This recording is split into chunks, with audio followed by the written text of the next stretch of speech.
দোষ দৃষ্টি রাখলে পুষে ভাবনা কিসের আর, দোষ দৃষ্টি রাখলে পুষে ভাবনা কিসের আর, সত্যরই তুই শিকার হবি ব্যর্থ প্রহেলিকার। কর্মকে যে খেলিয়ে নিয়ে ফলেই করে সমাহার, কর্মকে যে খেলিয়ে নিয়ে ফলেই করে সমাহার, এই ঝোঁকেতে চলন যাহার ফলই ধারে তাহার ধার।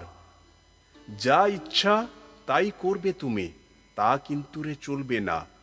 যা ইচ্ছা তাই করবে তুমি, তা কিন্তু রে চলবে না। ভালো ছাড়া মন্দ করলে পরিস্থিতি ছাড়বে না। সাশ্রয়ে যে কাজ করে দেয় সুষ্ঠু সমাপন, সাশ্রয়ে যে কাজ করে দেয় সুষ্ঠু সমাপন, মন্দ দলি খ্যাতি রটায় হিতার্থী যে জন। জয় গুরু। সাবস্ক্রাইব করে আমার এই চ্যানেলটার সঙ্গে থাকুন। সবার ভালো হোক।